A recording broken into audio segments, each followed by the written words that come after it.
It caught everyone off guard. Year-old Janice Combs, the mother of Sean Diddy Combs, was unexpectedly led to the witness stand. The entire federal courthouse in Manhattan fell into a heavy, eerie silence. Up to that point, Diddy had remained composed throughout the trial. But now, something had shifted.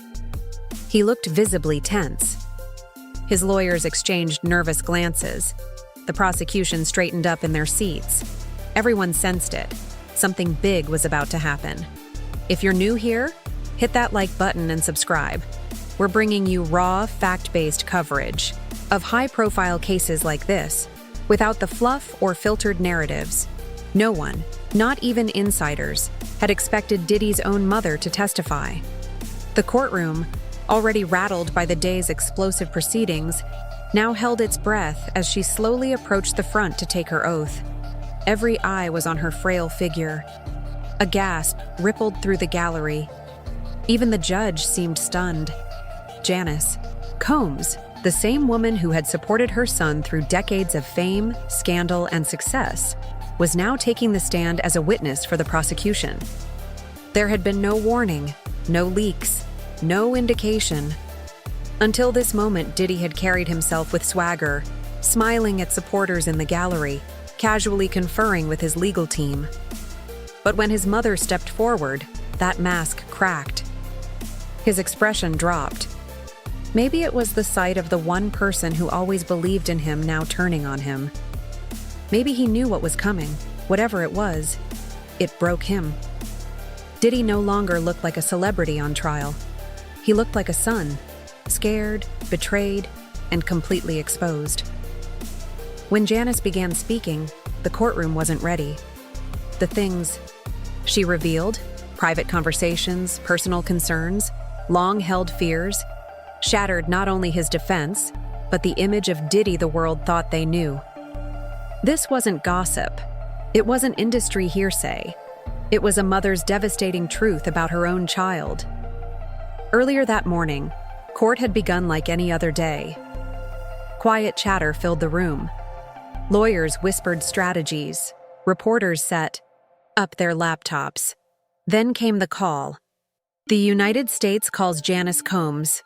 Everything changed. Opponents of the prosecution called it a desperate move.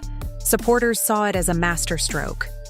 But one thing was clear: nobody expected her. Despite her age, Janice walked with quiet dignity. Her back was straight, her gaze unshaken. Meanwhile, Diddy, who had been flipping through papers, froze. His face drained of color. His hand trembled. The judge raised an eyebrow. Something was happening. She took her seat at the witness stand, barely glancing at her son. Diddy looked at her like a man watching the ground vanish beneath his feet.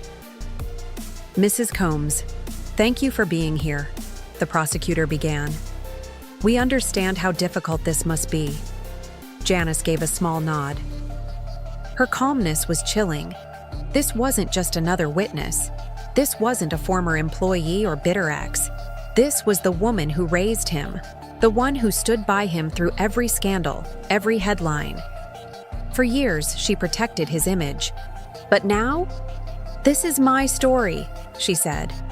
Diddy's lawyer objected, citing family privilege. But the prosecution argued, conversations between an adult son and mother aren't protected when they involve criminal activity. The judge agreed. Objection overruled. The courtroom went completely still. Reporters stopped typing. Pencils froze. Midair. Even the courtroom sketch artist paused. Diddy's relatives looked confused, stunned. Janice adjusted her glasses and looked at the prosecutor.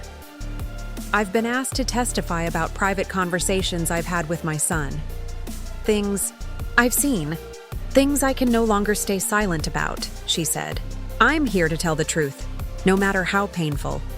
A quiet murmur spread across the courtroom. Diddy tugged at his sleeve, whispering frantically to his lead attorney. But it was already too late. He could sense what was coming. Prosecutor, gentle in tone, approached her carefully. "Mrs. Combs, Could you tell us about your relationship with your son? Janice took a deep breath. The next words would alter the course of one of the biggest celebrity trials in recent memory. I raised Sean as a single mother after his father was murdered, she said quietly. I worked multiple jobs just to feed him, to give him a chance at a better life. And he took that chance. He became everything I dreamed for him and more. Her face softened as she remembered his rise. From music intern to record mogul, from performer to global brand. But the smile didn't last. She had seen things, heard things, and now she was ready to tell the world. Sean was always charismatic, always a leader, Janice Combs said, her voice soft but steady. Even as a boy, he could convince anyone of anything. He just had that gift. Her expression briefly lightened into a faint grin as she turned slightly toward the jury. But somewhere along the way, something changed. She paused. Success came fast, too fast. And suddenly, no one told him no anymore. Everyone wanted something from him. Everyone treated him like the rules didn't apply to him, and he started believing that. As the prosecutor gently guided her through those early memories, Janice began to reflect on Diddy's rise in the early 2000s, a time when fame consumed him. Her tone shifted as she described the changes in her son's behavior. He became controlling, aggressive even. If things didn't go his way, he'd explode. He started crossing boundaries. Personal space, respect, it all meant less and less. At first, I blamed the pressure, she continued. This industry can break a man. I thought maybe he was just overwhelmed, handling too much. But then things got darker. I started hearing whispers, seeing things when I visited. Young women who looked lost, staff who seemed afraid of him, doors in his own homes I wasn't allowed to open. One visit in 2008 to Diddy's Miami home stood out in her mind. I arrived unannounced, she said, which drew some nervous laughter from the gallery. Mothers do that. There had been a party the night before. The staff were cleaning up, but it didn't feel like a normal morning after. They were collecting phones from rooms. One girl was crying as security led her out. Sean was furious when he saw me. Then, the prosecutor showed her a photograph. Do you recognize this place? They asked. Janice nodded slowly. That's the pool house at his Los Angeles home. Around 2010, he converted it into what he called a studio, but it was off limits to everyone, including me. That wasn't like him. I'd always been welcome anywhere he lived. As she spoke, her voice took on more weight. She described how her growing concerns led her to confront her son. I started asking questions, but he always brushed me off. He'd say I didn't understand the industry, that everything was consensual, that it was just the lifestyle. The prosecutor leaned in. Did your son ever talk to you about the allegations made by women against him? Janice gave a slow, sorrowful nod. Yes. Around 2017, when the first public accusations came out, I called him right away, like any mother would. I asked him directly, "Is there any truth to this?" He told me they were lying, that they wanted money, that this happens to powerful men. She paused, exhausted. And I believed him. I wanted to believe him. He was my son. The prosecutor asked gently, "Did something happen to change that belief?" "Yes," she said quietly, her voice lowered. In late 2023, after Cassie filed her lawsuit, I confronted him again, just the two of us, in his New York apartment. I told him, "I don't want what your lawyers say. I don't want the press version. I want the truth. From my son, just you and me." The courtroom held its breath. That day, he seemed tired. Maybe something broke in him. He didn't admit everything. But he said one thing I'll never forget. She paused, bracing herself. "Mom," he said, "you don't build what I've built by playing by everyone else's rules. Sometimes people get hurt. That's just business. Her voice cracked, for the first time since she took the stand. That's not how I raised him. That's not business. That's not right. Throughout the entire testimony, Diddy didn't look up. He stared blankly at the table. His lawyers frantically scribbled notes, whispering back and forth. But he didn't react. It was as if he was no longer listening, or couldn't bear to. Janice continued, her tone harder now. In early 2024, after the now infamous CCTV footage leaked, the video showing Diddy assaulting Cassie in a hotel hallway, she made another call. When I saw that video, I was devastated. Doesn't even begin to describe it, she said. I asked him how he could do something like that. How could you do something like that? I asked him after seeing the Cassie video. He told me it had been a difficult time in their relationship, that I was seeing a single moment taken out of context, that he wasn't that person anymore. The prosecutor leaned forward. Did you believe him? Janice Combs didn't hesitate. No, she said flatly. Not anymore. Her voice was firmer now, unapologetic. Because I had seen that rage myself, over the years, never towards me, but towards staff, towards business partners. The man in that video, that wasn't a stranger to me. And that realization broke my heart. She paused, breathing in sharply. And the more I sat here today, the more I spoke, the more I realized something. These accusations, they've been too constant, too consistent, too many women, too many stories. You can't dismiss that. Janice then recalled something chilling. A visit to Diddy's home office in early 2024. She saw a document, a list of women's names. Some had notes next to them. Handled. Others said, potential problem. When I asked him what it was, he snatched the paper from my hands and said it was just business. Nothing for you to worry about, he told me. But I saw the look in his eyes.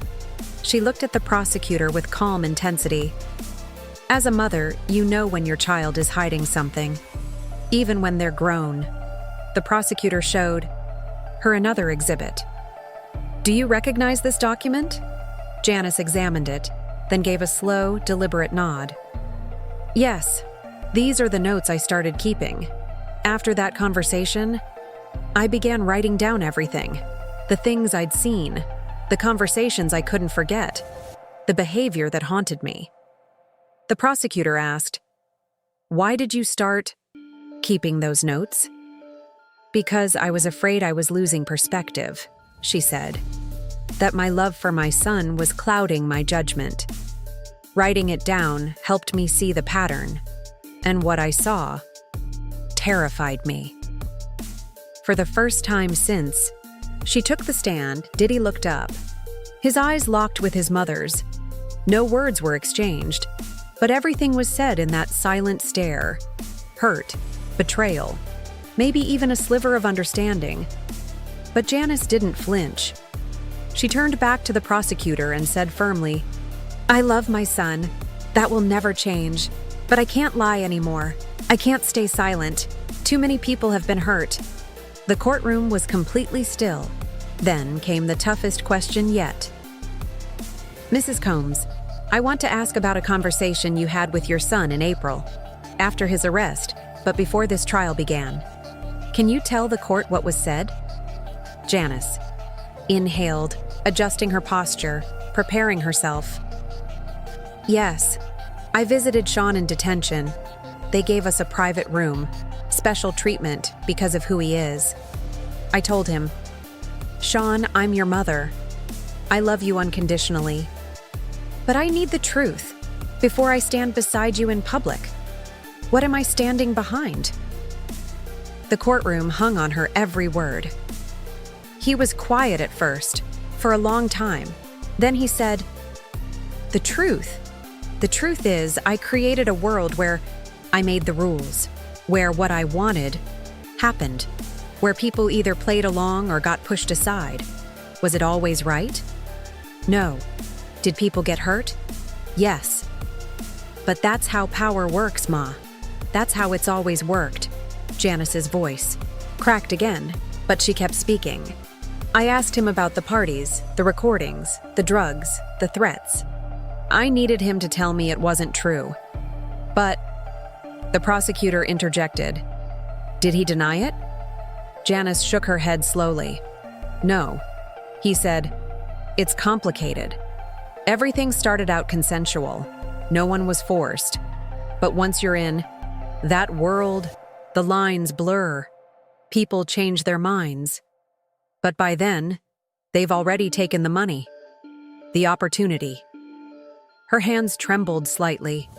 I told him, consent under pressure, consent out of fear, consent while intoxicated.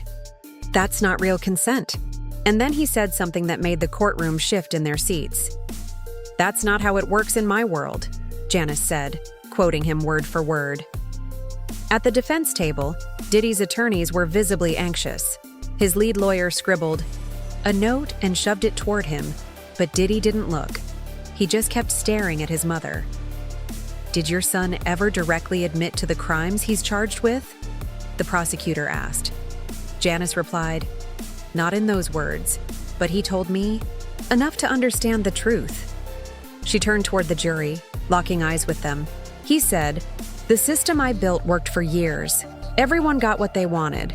It only became a problem when people decided to change the rules. I raised my son to take responsibility, to be accountable. But in that moment, I saw a man who didn't see people anymore, just pawns, pieces in a game he thought he controlled. After that visit, Janice wrote her son a letter. The prosecutor submitted it as an exhibit. In the letter, she expressed her unconditional love, but also deep disappointment. She told him she could no longer support or excuse the things she had once overlooked. Did he respond to your letter? The prosecutor asked. Janice nodded. Yes, he called me. She paused as if hearing his voice again. He was angry, then almost pleading. He said I didn't understand, that everything he built, his whole empire, was at risk. I told him, that's exactly why I had to speak. Her voice lowered. Because lives are at stake. Not just his, everyone's. The prosecutor's voice was calm. Mrs. Combs, what brought you here today? Why did you agree to testify? There was a pause before Janice Combs answered. When she did, her voice was clear, unwavering. Because the truth matters. Because accountability matters. Because I raised my son to be better than this. She turned her eyes toward her son, but there was no softness this time. Only the raw, painful love of a mother who could no longer protect a lie. And because I believe, true love, a mother's love, means wanting your child to face consequences when they've done wrong, not shielding them from them and watching them become worse. The courtroom held its breath. I'm here because I love my son enough to tell the truth about him, even when it hurts. I'm here because the women he hurt deserve someone to stand up and say, I believe you. And I'm here because Sean needs to understand, no amount of money, fame, or power places you above human decency. In that moment, something cracked inside Diddy. Shoulders drooped. His expression shifted. It was the first time during the entire trial that the self-made mogul, the man who had ruled rooms with swagger and control, looked like a child.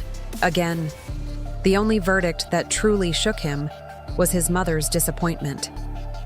The prosecutor thanked her gently. Janice Combs returned to her seat. Then came the cross-examination. The defense attorney rose, composed, even friendly. He didn't attack her. He didn't try to humiliate her. Instead, he focused on one angle, that her words were built on conversations, not first-hand knowledge, that she hadn't seen the crimes, only heard about them, that her testimony was emotional, not evidential. But Janice Combs didn't falter. She acknowledged what she hadn't seen, but stood firm on what she knew. He told me enough. I saw enough. I loved him enough to tell when it was time to stop making excuses. Her eyes briefly flicked back to Diddy. He didn't meet them this time. As she stepped down from the stand, she passed the defense table. Straight-backed, dignified. The courtroom watched in silence. Diddy's eyes followed her, and for the first time everyone could see, of all the testimony, this had struck the deepest. His mother had broken through the last layer of his armor. The final mask had fallen. What was left was just the truth. No cameras, no entourage, no empire. Just a mother and a son. The court then called Dr. Margaret Chen, a clinical psychologist and expert in family trauma and power dynamics. She was brought in specifically to analyze the impact of Janice Combs' testimony. Once her credentials were established, the prosecutor asked her to explain its psychological relevance. What we witnessed today, Dr. Chen began, was extraordinary. In high-profile cases involving celebrities, it's common for family members to stay silent or to defend them blindly, no matter the evidence. For a mother to testify the way Mrs. Combs did? That's what we call a moral tipping point, she continued. It wasn't a sudden betrayal. It was a slow, painful realization. She described a years-long process, from denial to doubt, to finally accepting the truth. That kind of timeline is credible. It's human. It's believable. The prosecutor nodded. And what does it say about Mr. Combs's world? Dr. Chen didn't hesitate. It shows classic signs of what we call power insulation. When someone is extremely wealthy and famous, they're surrounded by people who tell them yes, no matter what. They lose touch with consequence. They start believing the rules don't apply to them. Then, Dr. Chen delivered the final blow. A mother is often the only person who can pierce that illusion, because she knew them before the power, before the fame, before the empire. She looked toward the jury. And when that mother finally speaks, it often says more than any document or video ever could.